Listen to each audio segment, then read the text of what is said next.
Bonjour, c'est Sarah du blog et de la chaîne YouTube Chill & Art. Je me lance aujourd'hui dans une nouvelle aventure, celle du podcast. Alors, vous me suivez ? Je vous souhaite la bienvenue dans le podium. 2 fois par mois, je partagerai avec vous mon top 3 des livres selon un thème que j'aurai choisi. Alors il n'y aura pas forcément d'ordre de préférence, c'est juste que selon moi, les 3 livres méritent leur place sur le podium. Selon les thèmes abordés, je n'aurais pas forcément lu assez de livres pour pouvoir en choisir 3 dans une longue liste. Mais si j'en parle ici, c'est qu'ils m'ont plu et qu'ils vous plairont, je l'espère.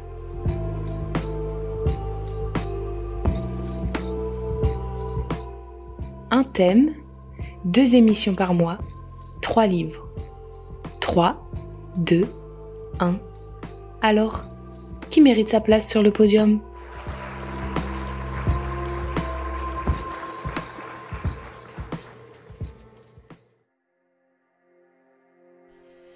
Saison 1, épisode 7, le top 3 des romans avec des vieux. Alors soyons clairs, quand je dis vieux, c'est loin d'être péjoratif. Non, je veux parler de ces personnages qui nous touchent, un peu aigris ou emplis de douceur, parfois solitaires, parfois dépendants, en colère ou pleins de joie, d'une grande sagesse ou encore des grands enfants. Les vieux et les vieilles sont des personnages toujours très riches. Ils en ont des choses à nous raconter, à nous cacher pour mieux nous les dévoiler. Ils ont à la fois cette force, celle d'avoir vécu les choses bien avant nous, d'avoir du recul, et cette faiblesse, celle du corps qui ne suit plus.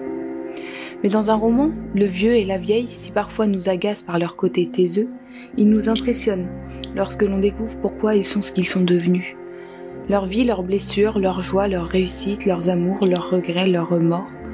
Autant de choses à explorer, autant de vieux à aimer.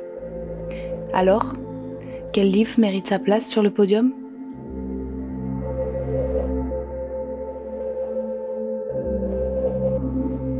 Pour commencer, j'ai envie de vous parler de Purge, de la romancière finlandaise Sophie Oksanen. La traduction française par Sébastien Cagnoli est parue en 2010 aux éditions Stock et est aussi disponible aux éditions Le Livre de Poche. Ce roman a reçu le prix Femina étranger en 2010. Alors Purge, ça parle de quoi ?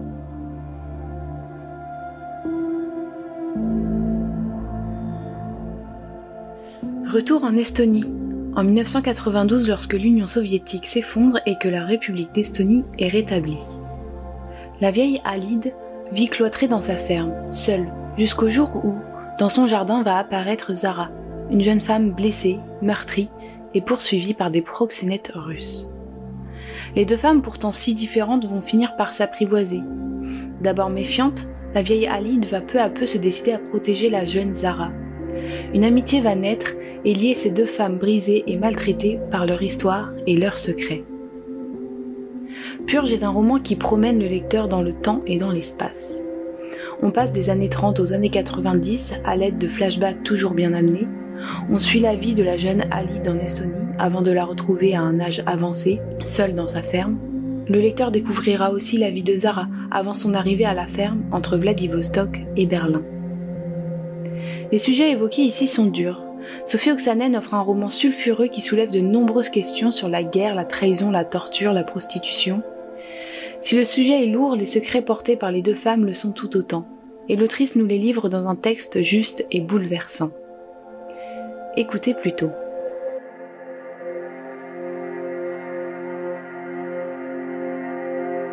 Le ballot gisait au même endroit sous les bouleaux. Alide s'approcha sans le quitter des yeux, en alerte. Le ballot était une fille, boueuse, loqueteuse et malpropre, mais une fille quand même, une fille inconnue. Un être humain de chair et de sang, et non quelques présages tombés du ciel. Ses ongles cassés portaient des lambeaux de vernis rouge. Ses joues étaient striées de rimels et de boucles de cheveux à moitié défrisées. La laque qui formait des boulettes et quelques feuilles de saule pleureur s'y étaient collées. À leurs racines, les cheveux grossièrement décolorés repoussaient gras et sombres. Sous la crasse, la peau diaphane de la joue blanche ressemblait pourtant à celle d'un fruit trop mûr. De la lèvre inférieure desséchée se détachaient des peaux déchiquetées, entre lesquelles la lèvre tuméfiée rouge tomate était anormalement brillante et sanguine. et faisait ressembler la crasse à une pellicule qu'il faudrait essuyer comme la surface vitreuse d'une pomme dans le froid.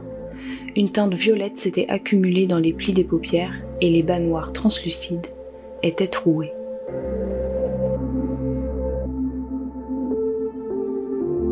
J'ai lu ce roman il y a un moment déjà, mais je me souviens encore bien de ce que j'ai ressenti en le lisant. La tension est permanente, certaines scènes sont marquantes voire écœurantes, mais je me souviens avoir été bouleversée par cette vieille femme torturée par son passé et son histoire. Sophie Oksanen livre ici un roman brillant, dur, qui met en avant la violence de l'homme et celle subie par tout un peuple et par les femmes de manière plus générale.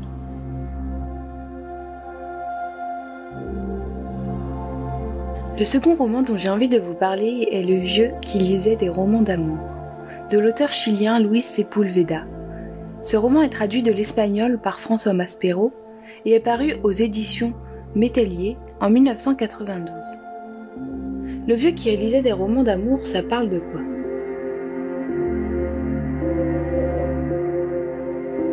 Comme son titre l'indique, il s'agit effectivement d'un livre ayant pour personnage principal un vieux qui aime les romans d'amour.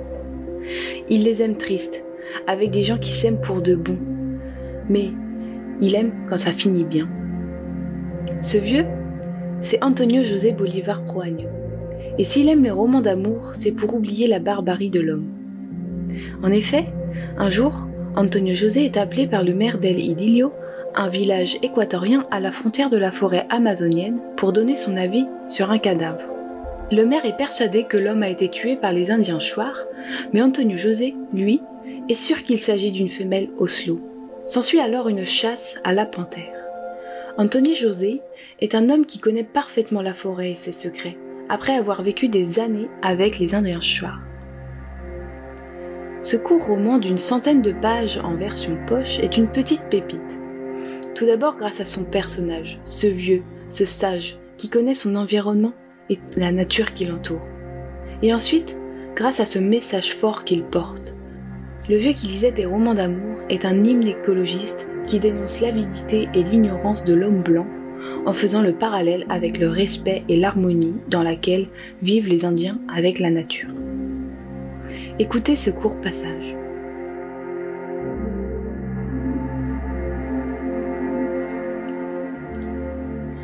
Il lisait lentement, en épelant les syllabes, les murmurant à mi-voix, comme s'il les dégustait. Et quand il avait maîtrisé le mot entier, il le répétait d'un trait. Puis il faisait la même chose avec la phrase complète, et c'est ainsi qu'il s'appropriait les sentiments et les idées que contenaient les pages. Quand un passage lui plaisait particulièrement, il le répétait autant de fois qu'il l'estimait nécessaire pour découvrir combien le langage humain pouvait aussi être beau. Il lisait en s'aidant d'une loupe, laquelle venait en seconde position dans l'ordre de ses biens les plus chers, juste après le dentier.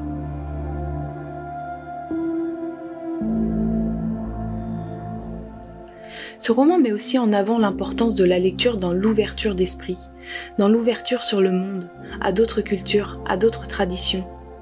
Luis Sepúlveda définit la lecture comme l'antidote contre le redoutable venin de la vieillesse. Alors si vous aimez les romans courts, je ne peux que vous conseiller de vous lancer dans la lecture de ces quelques pages qui vous transporteront tout en douceur vers l'équateur en compagnie d'un vieux qu'on chérit instantanément.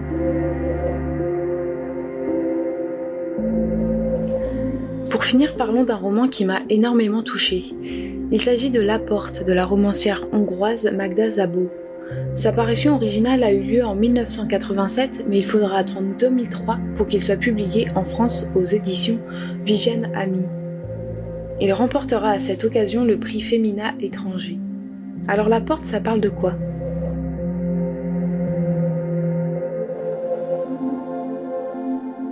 La Porte est une confession, celle de la narratrice qui, si je ne me trompe, n'est autre que l'auteur. Elle se livre sur sa rencontre et la relation qu'elle tissera durant des années avec Émérance, sa domestique. La narratrice est une jeune femme mariée et intellectuelle. Émérance est une vieille dame, vivant seule et sachant à peine lire. Si tout les oppose, elles tisseront des liens. Mais la relation ne sera pas toujours simple. Émérance est une forte tête, revendiquant sa liberté. C'est une femme très secrète qui d'ailleurs n'accepte personne chez elle. Tout le long du livre, un mystère flotte. Sur quel secret se referme sa porte? J'ai lu ce roman il y a quelques années, mais je me souviens encore de cette vieille femme et de ses silences. Je me souviens de cette tension qui monte, de cette envie d'en savoir toujours plus sur sa vie, cette envie de la secouer, de lui dire, de nous parler. J'ai aimé la relation indescriptible entre les deux femmes, toujours respectueuse, souvent maladroite, mais d'une affection pudique. J'ai envie de vous lire cela. Je crois que nous jouissions pleinement de la vie. Si un étranger, venu chez nous pour la première fois en voyant Émérance vaquer à la cuisine, l'avait prise pour ma tante ou ma marraine, je ne l'aurais pas détrompée. Il était impossible d'expliquer la nature, l'intensité de notre relation, ou le fait qu'Émérance était pour chacun de nous une nouvelle mère, bien qu'elle ne ressemblât à aucune des nôtres. La vieille femme ne nous harcelait pas de questions, nous ne lui en posions pas non plus. Elle livrait ce qui lui semblait bon, mais en fait, elle parlait peu, comme une véritable mère dont le passé ne compte plus quand elle ne s'occupe de rien d'autre que de l'avenir de ses enfants.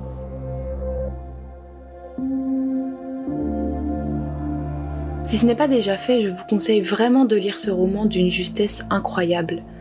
Les sentiments exprimés, bien que flous, changeants, mouvants, sont vrais, et le personnage d'Émérance est unique. Il vous faut faire sa connaissance. Elle est de ces personnages que l'on aimerait ne jamais oublier. La Porte est un roman intimiste, psychologique, et la sincérité et la beauté des mots de Magda Szabo touchent en plein cœur.